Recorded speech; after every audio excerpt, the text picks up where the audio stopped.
ایک شعر کہا تھا جو غالب پہ بھی چشمہ ہوتا ہے برابر کہ جانے کا نہیں شور سخن کے میرے ہرگز، جانے کا نہیں شور سخن کا میرے ہرگز، تا حشر جہاں میں میرا دیوان رہے گا۔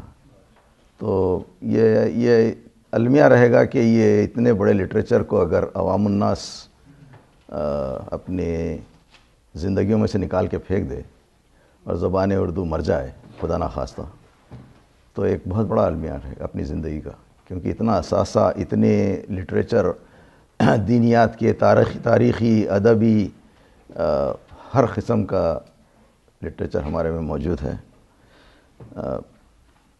جب بچپن میں کوئی چیز آپ کو سکھائی نہیں جاتی تو آگے چل کے آپ کو اس سے ڈر پیدا ہو جاتا، آپ اس کے قریب بھی نہیں جاتے، کیونکہ ناواقفیت کی وجہ سے آدمی نہیں چاہتا کہ میں why should I make a fool out of myself, یہ جو کہتے ہیں نا، تو وہ چکر ہے۔ اس لیے بچپن میں بہت ساری چیزیں یا ہماری اولاد کو سکھا دینی چاہیے، جیسا آداب ہیں، اخلاق ہیں، زبان ہے۔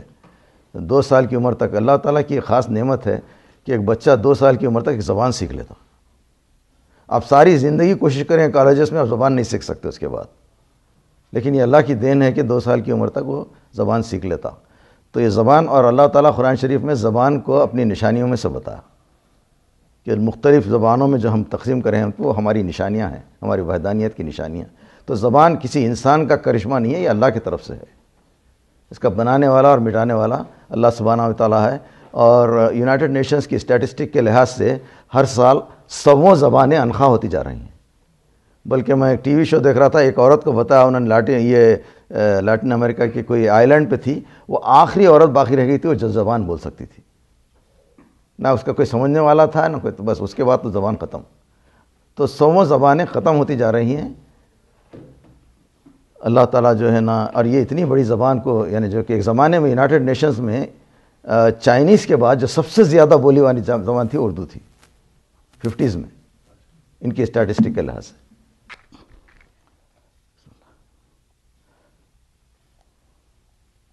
چلیے صاحب آغاز کرتے ہیں۔ چلا کے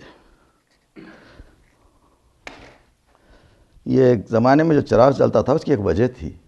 چراغ عموماً مشاعرے شام میں ہوا کرتے تھے، اور وہ زمانے میں لائٹ وغیرہ ہوتی نہیں تھی، تو جب آپ کے سامنے مشعل آتی تھی تو پڑھ کے دیکھ کے پڑھنے کا مقصد تھا، لیکن ایک ٹریڈیشن بن گیا، اور دن میں بھی مشاعرہ ہو رہا ہے تو چراغ جل رہا ہے۔ تو بہرحال ایک ہر چیز کی ایک انشاءاللہ آج جو غزل پڑھیں گے ہم غالب کی، وہ غالب کے اعلیٰ ترین غزلیات میں سے ہے۔ خود غالب کو اس پہ بڑا ناز تھا اس غزل پہ، ابھی بتاؤں گا میں جو اس نے دعویٰ کیا ہے غزل کے تعلق سے۔ غزل کا پہلا مطلع ہے: سب کہاں کچھ لالاؤ گل میں نمایاں ہو گئیں، خاک میں کیا صورتیں ہوں گی کہ پنہاں ہو گئیں۔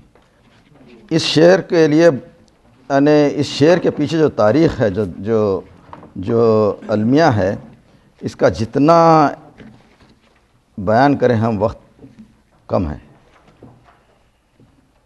سب سے پہلے لالا ہوتی کیا چیز ہے؟ لالا و گل۔ میری نظر میں لالا جب بھی آتا ہے نام، تو سمہاؤ ایک کینس جو بڑے بڑے پھول رہتے ہیں، دیکھیے لال اور کینیاس کہتے ہیں، اس کا تصور آتا ہے، لیکن لغت میں اس کے معنی بتائے گئے ہیں ٹیولپ۔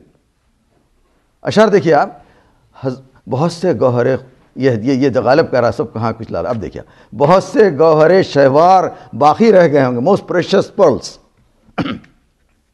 بہت سے گوہرے شہوار باقی رہ گئے ہوں گے کہ جن کی خوبیاں سب مٹ گئیں تہ میں سمندر کی۔ لاکھوں موسٹ پریشس موتی جو انکور نہیں ہوئے، سمندر کے اندر جا کے غائب ہو گئے۔ بتا رہا ہے، اس کی مثال دے رہا ہے، سب کہاں کچھ لالا گل میں نمایاں ہو گئیں۔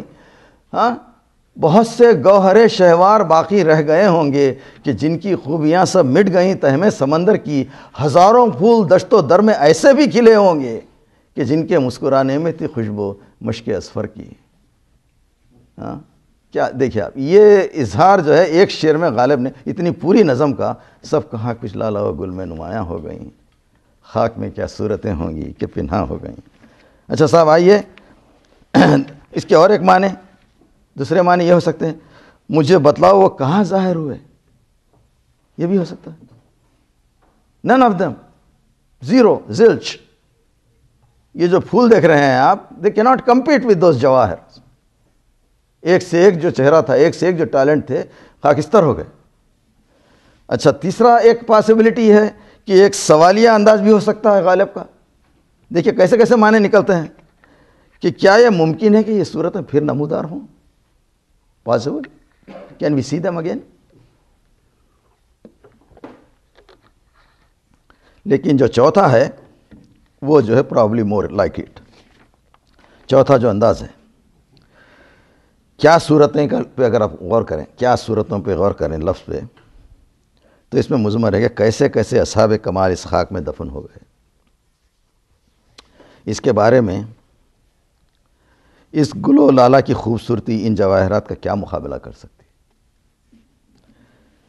غالب نے خود اشعار میں اس کا بیان کیا. بعد میں ایک کہتا ہے کہ مغدور ہو تو خاک سے پوچھوں کہ او لیم، لیم کہتے ہیں کنجوس، وہ کمینی. مغدور ہو تو خاک سے پوچھوں کہ او لیم، تو نے وہ گنج ہائے گرامایا کیا کیے. وہ جو بہت پریشس جو چیزیں تھی کیسا کھا گئی تو اس کو. ہاں، ناسخ اس انداز کو کہتے ہیں کہ ہو گئے دفن ہزاروں ہی گل اندام اس میں، اس لیے خاک سے ہوتے ہیں گلستاں پیدا.